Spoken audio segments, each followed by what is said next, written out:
অনেক রকম তো রেসিপি আপনাদের কাছে শেয়ার করেছি। আজকে একটা নতুন রেসিপি নিয়ে চলে এসেছি।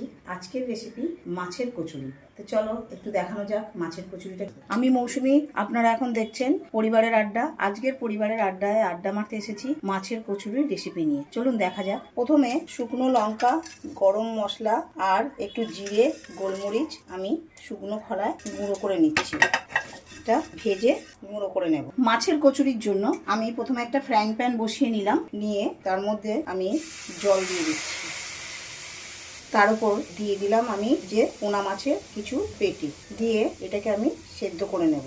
এর ওপর দিয়ে দিচ্ছি একটু গুঁড়ো হলুদ আর দিয়ে দিচ্ছি একটু লবণ। এই যে সেদ্ধ পোনা মাছগুলো আমি এবার কাঁটা বার করে নিচ্ছি। আমার মাছের কাঁটাগুলো আমার বাছা হয়ে গেছে। এবার আমি করে পুরটা তৈরি করি, চলুন দেখাবো। তো এবার চলো, মাছের কচুরি তো মাছগুলো তো বাছা হয়ে গেছে। এবার ফিশগুলোকে দিয়ে কিভাবে বানানো যায় কচুরি সেটাই দেখানো হয়।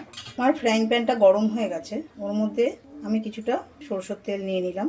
এবার সরষের তেলটা গরম হওয়া পর্যন্ত আমি ওয়েট করব। মোটামুটি গরম হচ্ছে।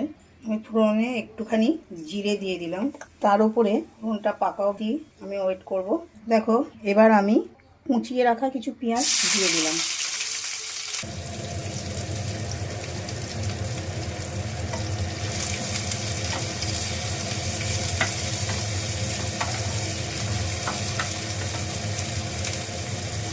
পেঁয়াজের ওপরে আমি কিছুটা নুন দিয়ে দিলাম। এরপরে আমি বেটে রাখা রসুন, আদা, কাঁচা লঙ্কা পেস্টটা দিয়ে দিলাম। এর ওপর মিষ্টির জন্য আমি একটু গুড় দিয়ে দিলাম, কিছুটা ধনে পাতা দিয়ে দিলাম। ভালো করে নাড়াচাড়া করলাম। একটু মুখে স্পাইসি ভাব আনার জন্য একটু আমচুর গুঁড়ো দিয়ে দিলাম।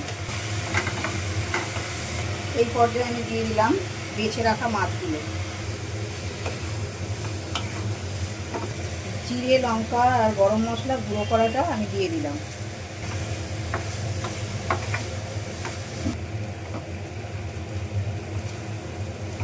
আমি একটু ছাতু।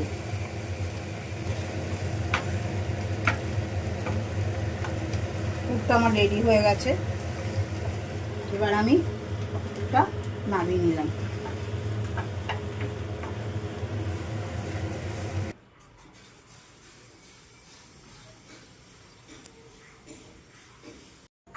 তো ফিশ কচুরির জন্য চলো ময়দাটা কিভাবে মাখা হয় দেখে নিই। প্রথমে বেশ কিছুটা ময়দার ওপর তেল দিয়ে দিলাম, তারপর দেখো নুন দিয়ে দিলাম। ময়দাটা ভালো করে মিক্সিং করে নিচ্ছি। এবার ময়দাটা ভালো করে মেখে নিচ্ছি।